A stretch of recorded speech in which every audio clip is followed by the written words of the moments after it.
사업이나 자기 생활에서 이거를 이해 못하는 사람들은 절대 돈을 못 모읍니다. 돈을 많이 벌면 부자가 되는 줄 알죠? 그게 일반적으로 사람들이 생각하는 방법이에요. 돈을 많이 벌어야지 부자가 되는구나 라고 생각을 해요.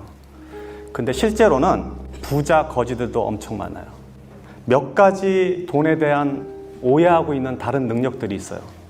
첫 번째는 돈을 버는 능력, 돈을 모으는 능력, 돈을 쓰는 능력, 돈을 불리는 능력, 유지하는 능력. 이것은 다 각기 다른 능력이에요. 이게 각기 다 다른 능력이라는 걸 이해해야 돼요. 그래서 돈만 많이 벌면 부자가 되는구나 라고 생각하는 사람들은 그 돈을 유지할 수 없게 돼요. 불릴 수도 없게 돼요. 그래서 이게 각기 다 다른 능력이라는 것을 먼저 이해하셔야 돼요. 돈을 많이 벌면 행복할까요? 돈을 많이 번다고 실제로 반드시 행복하지는 않아요. 그거는 사실이에요. 그런데 이거는 비유를 하자면 기름진 밭에 뿌려진 씨앗 같아요. 여기서 기름진 밭은 돈을 말하고 씨앗은 행복을 말해요. 그래서 우리가 씨앗을 갖다가 기름진 밭에다 뿌리면 100개를 뿌렸다고 치면 굉장히 많은 씨앗이 나올 거예요. 반대로 밭이 좋지 않은 밭에다 씨를 뿌리면 상대적으로 100개 중에 아주 안 나오진 않아요. 한두 개씩 나옵니다. 그래서 그렇지만 상대적으로 숫자가 적을 뿐이에요. 그래서 돈이 많으면 일반적으로 행복을 유지하는 데 굉장히 유리해요. 돈은 중력과 같아요. 중력은 무게가 무거우면 무거울수록 주변에 다른 것을 끌어들이는 힘이에요. 그러니까 지금 지구가 달을 끌어들여서 돌고 있게 하고 태양이 지구를 끌어들여서 주변에서 돌고 있게 하는 힘이 중력이에요. 그래서 돈도 똑같아요. 중력이, 즉 돈이 많으면 많을수록 다른 돈을 끌어들이고 그 돈의 무게감이 크면 클수록 다른 돈을 끌어들이는 힘을 갖고 있어요. 보통 돈을 보면 돈이, 여러분들 예를 들면 이렇게 얘기합시다. 내가 지금 10억을 벌고 싶다. 10억을 목표를 세웠어요. 그럼 매 1억을 지금 모아간다고 가정을 해요. 열심히 일하고 혹은 사업을 해서 1억을 모았어요. 그럼 그 다음 또 1억을 모으고 1억을 모으고 이렇게 해서 계속 10억까지 갈 거 아니에요. 근데 이제 보통 사람들이 생각하는 돈의 개념은 첫 번째 1억을 모을 때 이 1억을 모으기 위해서 들어간 노력의 총합이 예를 들면 100이라고 가정을 합시다. 그럼 두 번째 1억을 모을 때 또 100이 들고 세 번째 1억을 모을 때 또 100이 들고 해서 전체 1000이 들어가야지 10억을 모은다고 이해를 해요. 통상적으로. 근데 그렇지가 않아요. 돈은 중력이 있기 때문에. 그래서 돈은 처음에 1억을 모을 때 100의 노력이 들어갔지만 두 번째 1억을 모을 때는 90이 들어갈 수 있어요. 그 다음에 세 번째 1억을 모을 때는 80이 들어가요. 같은 방식으로 계속 이어지다 보면 나머지 9번째, 10번째에서는 10의 노력도 안 들어도 돈이 느는 거예요. 이게 돈이 갖고 있는 중력의 힘이에요. 그러면 이거를 숫자로 계산하면 제 느낌은 어떠냐면 1, 2, 3, 4, 5, 6, 7, 8, 9, 10 이렇게 돈이 늘어나는 게 아니라 1, 2, 4, 8 순식간에 10 이렇게 되는 거예요. 그러니까 그렇게 돈이 늘어나는 거예요. 그래서 중력은, 돈과 중력은 동일한 형태를 유지하고 있다. 이게 돈의 속성 중에 하나예요. 자, 그래서 돈은 중력과 같다라고 이해를 하셔야 돼요. 두 번째, 돈은 인격체예요.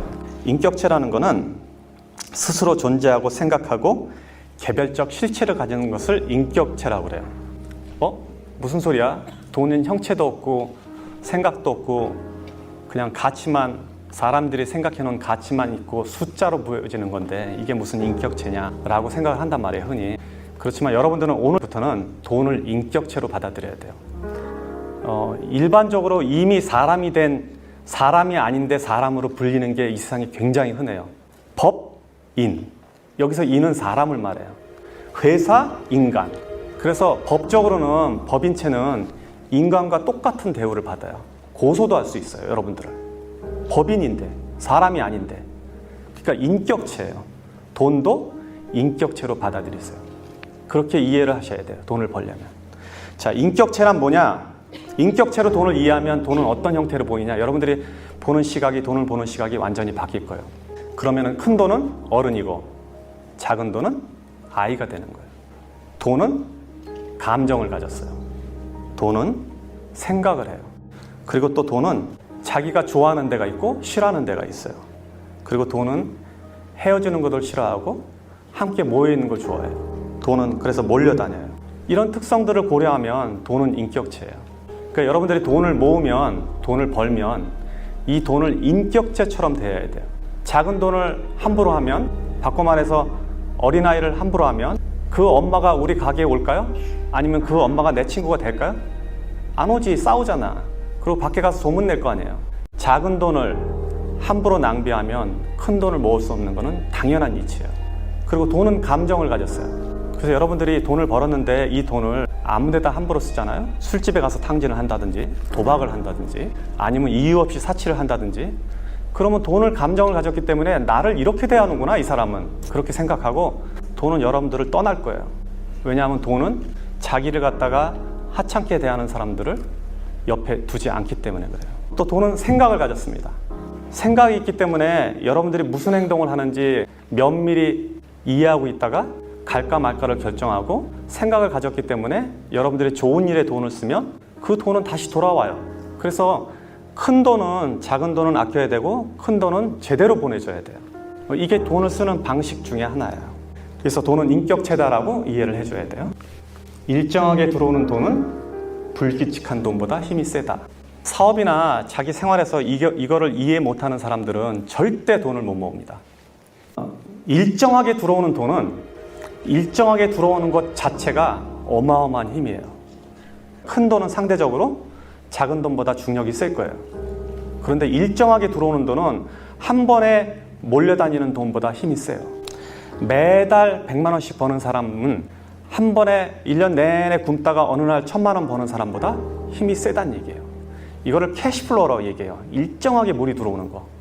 자, 우리 지금 비 안 와갖고 막 난리인데 비가 일정하게 골고루 오면 곡물도 자라고 우리가 온도를 유지하거나 세상을 사는데 편리한데, 만약에 한 번에 비가 몰아서 오면 어떻게 될까요? 연량 강수량이 200mm 밖에 안 되는데 1년 내내 안 오다가 200mm 한 번에 와. 이러면 우리 풍수로 죽게 되는 거예요. 돈도 똑같은 거예요. 사업도 마찬가지예요. 매출이 주말에 500만 원 오르는 거 아무 의미 없어요. 매일 100만 원 오르는 게 더 좋은 거예요. 왜냐하면 일정하게 들어오는 돈은 그 돈 자체가 강력한 힘을 갖고 있어요. 일정하게 들어오는 돈은 조직화된 돈이라고 봐야 돼요. 그래서 그 돈은 다른 돈들을 이겨요. 더 큰 돈, 목돈 2천만 원, 3천만 원 들어오는 거 아무 의미 없어. 매달 100만 원, 200만 원 버는 게 아주 무섭고 중요한 돈인 걸 알아야 돼요. 고생해서 번 돈은 공짜 돈보다 힘이 세다. 이거는 좀 이해하기가 쉬운데, 돈은 같은 100만 원이라도 혹은 같은 1000만 원이라도 그 숫자는, 가치는, 지금 현재 보여지는 가치는 동일하더라도 그 돈이 벌어진 과정에 따라서 그 돈의 무게가 틀려져요. 여러분들이 고생해서 벌은 돈은 돈의 가치가, 무게가 100kg라 그러면 누가 준 돈은 1kg도 안 되는 거예요. 그래서 가볍게 날아가요. 이치를 아시겠죠?